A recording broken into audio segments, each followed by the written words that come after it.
ഇത് മാസ് മോട്ടോഴ്സിൽ നിന്നാണ് നമ്മുടെ ഹോണ്ട ആക്റ്റീവ് 125 ജന സർവീസിനായിട്ട് കയറ്റിയിട്ടുണ്ട് കേട്ടോ. അപ്പോൾ ജന സർവീസിൻ്റെ ഭാഗമായിട്ട് നമ്മളതിൻ്റെ എയർ ഫിൽട്ടർ, ക്ലച്ചിൻ്റെ ഭാഗം, ബാക്ക് ബ്രേക്ക് ഡീറ്റെയിൽ ആയിട്ട് നമ്മൾ ചെക്ക് ചെയ്യേണ്ട ഈ ഭാഗങ്ങളൊക്കെ. ബ്രേക്ക് ലൈനർ നമ്മൾ ചെക്ക് ചെയ്യുന്ന സമയത്ത് ബ്രേക്ക് അഡ്ജസ്റ്റിങ് മാക്സിമം നമുക്കൊരു പകുതിയിൽ കൂടുതൽ കഴിഞ്ഞിട്ടുണ്ട്. അതായത് ടോട്ടൽ അഡ്ജസ്റ്റിങ്ങിൻ്റെ ഏകദേശം ഇത്രയായിട്ടുണ്ട്. അപ്പോൾ ഈ തവണയും കൂടി നമുക്കൊന്ന് അഡ്ജസ്റ്റ് ചെയ്തിടാം. അടുത്ത സർവീസിൽ നമുക്ക് ബ്രേക്ക് ലൈനർ സെറ്റ് മാറ്റേണ്ടി വരും കേട്ടോ.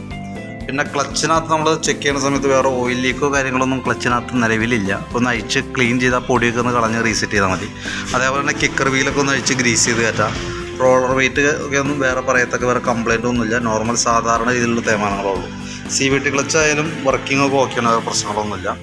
പിന്നെ നമുക്ക് അതിൻ്റെ ഈ എയർ ഫിൽറ്ററിൻ്റെ കണ്ടീഷൻ എന്ന് പറയുമ്പോൾ എയർ ഫിൽറ്റർ നമുക്ക് കിടക്കുന്നത് കമ്പനി ഫിൽറ്റർ എന്നുള്ള ഒരു ചാത്ത കമ്പനിയുടെ സാധനമാണ്.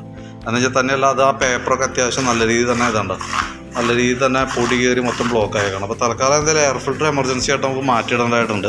അതേപോലെ തന്നെ പ്ലഗ് നമുക്ക് മാറ്റിയിടണം. എനിക്ക് തോന്നുന്നു സ്റ്റാർട്ടിങ് കംപ്ലൈൻ്റ് ആയിട്ട് എപ്പോഴെങ്കിലും വണ്ടി കാണിച്ചിട്ടുണ്ടാവും. അപ്പോൾ പ്ലഗ് മാറ്റിയിട്ടുണ്ട്. പക്ഷേ അത് ശരിക്കും പറഞ്ഞാൽ നമ്മുടെ ഈ വണ്ടിയുടെ പ്ലഗ് അല്ല. നമ്മുടെ ആക്റ്റീവയ്ക്ക് വരുമ്പോഴത്തേക്കും കുറച്ചും കൂടി നീട്ടം കൂടിയ ടൈപ്പ് പ്ലഗ്ഗാണ് വരിക. അപ്പോൾ നിലവിൽ അത് കമ്പനി പ്ലഗിലേക്ക് ആക്കിയിടാം. അതല്ലെങ്കിൽ ഹെഡിനകത്തേക്ക് കാർബൺ കയറി വന്നിട്ട് ബ്ലോക്ക് ആവാനുള്ള സാധ്യത കൂടുതലാണ്. അപ്പോൾ അത് എയർ ഫിൽറ്ററും പ്ലഗും കൂടി കൈയോടെ നമുക്ക് മാറ്റിയിടണമെന്നാണ് നല്ലത്. പിന്നെ അതേപോലെ എഞ്ചിൻ്റെ ഹെഡിൻ്റെ ഭാഗത്ത് നമുക്ക് ഇതിവിടെ ലീക്ക് ഉണ്ട്. ഹെഡ് കവർ ഗ്യാസ്കറ്റൊക്കെ അത്യാവശ്യം നല്ല രീതിയിൽ ലീക്ക് കാണിച്ചിട്ടുണ്ട്. അപ്പോൾ ആ അഴിച്ചിട്ട് ആ റബ്ബർ ഗ്യാസ്കറ്റ് നമുക്ക് ഏകദേശം ഒരു 100 രൂപ അടുത്ത്, ഒരു 85-100 ആ റേഞ്ചിലാണ് നമുക്ക് അതിൻ്റെ റബ്ബർ വരുള്ളൂ. അത് അഴിച്ചാൽ കൂട്ടത്തിൽ കൂടെ ഒന്നും മാറ്റി കളയുകയാണെങ്കിൽ അതായിരിക്കും നല്ലത്. അത് ജനറൽ സർവീസ്, അതിന് അഡീഷണൽ കോസ്റ്റ് ഒന്നും പറ്റില്ല, നമുക്ക് ജനറൽ സർവീസിലാണ് ഇൻക്ലൂഡാണ്. പിന്നെ അതേപോലെ തന്നെ നമുക്ക് അതിൻ്റെ എഞ്ചിൻ റൂമിൻ്റെ ഉള്ളിലൊക്കെ അത്യാവശ്യം നല്ല രീതിയിൽ തന്നെ ചെളിയുണ്ട്. അവിടെ ഫ്ലാപ്പൊക്കെ പോയിട്ട് അതിൻ്റെ ഉള്ളിൽ കൂടെ ചെളി മൊത്തം അടിച്ച് ഉള്ളിലേക്ക് കയറിയിട്ടുണ്ട്. അതൊന്ന് അഴിച്ച് വാട്ടർ സർവീസ് ഫുള്ളായിട്ട് ചെയ്തിട്ട് റീസെറ്റ് ചെയ്യണമായിരിക്കും ബെറ്റർ. കാരണം കാർബറേറ്റർ ക്ലീൻ ചെയ്തൊക്കെ കയറ്റണമാണ് നല്ലത്. പക്ഷെ അങ്ങനെ ചെയ്തു വരുമ്പോൾ നമുക്ക് താമസം വരും. ഇന്നത്തേക്ക് വേണ്ടി തരാൻ പറ്റാത്തൊരു കണ്ടീഷനിലേക്ക് വരും കേട്ടോ. കാരണം അത്യാവശ്യം ഉള്ളിലൊക്കെ അത്യാവശ്യം നല്ല രീതിയിൽ ചെളിയൊക്കെ ഉണ്ട്. പിന്നെ നമുക്ക് അതിൻ്റെ ചോക്കിൻ്റെ കേബിൾ കാര്യങ്ങളൊക്കെ വർക്കിംഗ് ഓക്കെയാണ്, വേറെ പ്രശ്നമില്ല. ആക്സിലേറ്റർ കേബിളായാലും വർക്കിംഗ് ആണ്, ടൈറ്റ് കാര്യങ്ങളൊന്നുമില്ല. പിന്നെ ഫ്രണ്ടിലേക്ക് വരുമ്പോഴത്തേക്കും ഫ്രണ്ട് ബ്രേക്കിൻ്റെ 2 കേബിളും നമുക്ക് അടുത്ത സർവീസിൽ മാറ്റി കളയേണ്ടി വരും കേട്ടോ. കാരണം ഞാൻ ഓൾറെഡി ഇപ്പോൾ തന്നെ ടൈറ്റ് കാണിക്കുന്നുണ്ട്. അതേപോലെ ഫ്രണ്ട് ബ്രേക്കിൻ്റെ 2 കേബിളും ബാക്കിലത്തെ ബ്രേക്കിൻ്റെ ആ ലൈനറും അത് നോർമലി വെച്ചേക്കാം. അത് എന്തായാലും അടുത്ത സർവീസിൽ നമുക്ക് മാറ്റേണ്ടി വരും.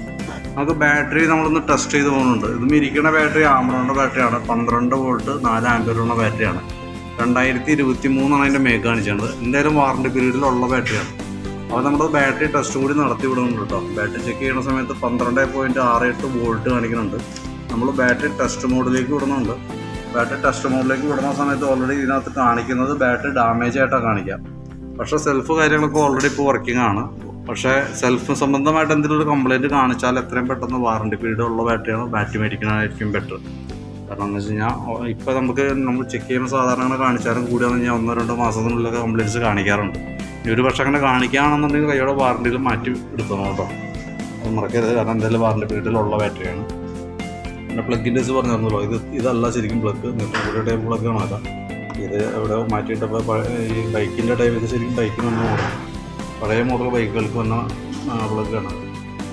അപ്പോൾ അത് മാറ്റി നമ്മൾ കമ്പനി നമ്മുടെ ഒറിജിനൽ സെറ്റ് ചെയ്തേക്കാം കേട്ടോ. പിന്നെ അതേപോലെ തന്നെ എഞ്ചിൻ ഓയിൽ ഈ പറഞ്ഞ രീതികൾ അത്യാവശ്യം ഒരു അഴുക്കായിട്ടുണ്ട്. അപ്പോൾ ഇത്രയും കേസുകൾ മെയിനായിട്ട് നമുക്ക് സർവീസ് സംബന്ധമായിട്ടുള്ള വർക്കുകൾ തന്നെ. അപ്പോൾ അതിനകത്ത് നമുക്ക് നോക്കിയിട്ട് ഒരു എസ്റ്റിമേറ്റ് ഞാൻ ആക്കിയിട്ട് അതിൻ്റെ ഡീറ്റെയിൽസ് ഒന്ന് വാട്സാപ്പിലേക്ക് ഒന്ന് സെൻഡ് ചെയ്തിടാം, നോക്കിയിട്ടൊന്ന് പറയാം. അതേപോലെ തന്നെ ഓപ്പണായിട്ട് ഫുള്ളായിട്ട് അഴിച്ച് വാഷ് ചെയ്യേണ്ട കേസാണ്, അത് ക്ലിയർ ചെയ്ത് വിടണമെന്നുണ്ടെങ്കിൽ പറയുകയാണെങ്കിൽ അത് ചെയ്യാം. പക്ഷേ നമുക്ക് വണ്ടി നാളത്തേക്ക് ആവുന്നുള്ളൂ. കൂട്ടത്തേക്ക് നമുക്ക് സാധാരണ എയർ ഫിൽറ്ററും പ്ലഗൊക്കെ മാറുമ്പോൾ കാർബോട്ട് കൂടി ഒന്ന് അഴിച്ച് ക്ലീൻ ചെയ്യേണ്ടതാണ്. പക്ഷേ പ്രത്യക്ഷത്തിലിപ്പോൾ പ്രത്യേകിച്ച് ഒരു കംപ്ലയിൻ്റ് ഒന്നുമില്ല. നേരെ മറിച്ച് വാഷിംഗ് ഒക്കെ ചെയ്യണമെങ്കിൽ കൂട്ടത്തേക്ക് നമുക്ക് കാർബോട്ട് കൂടി ഒന്ന് അഴിച്ച് ക്ലീൻ ചെയ്ത് കയറ്റിയാൽ നന്നായിരിക്കും. അപ്പോൾ അതെന്തെങ്കിലും വീഡിയോ കണ്ടു കഴിഞ്ഞാൽ നോക്കിയിട്ട് എങ്ങനെ ഒന്ന് പറയുകയാണെങ്കിൽ നമുക്ക് അതനുസരിച്ചിട്ട് വർക്ക് ചെയ്യാം കേട്ടോ. അപ്പോൾ എന്തായാലും ഇപ്പോൾ നിലവിൽ കാണുന്ന വർക്കുകളുടെ ഒരു എസ്റ്റിമേറ്റ് ഞാൻ വാട്സാപ്പിലേക്ക് സെൻഡ് ചെയ്തു.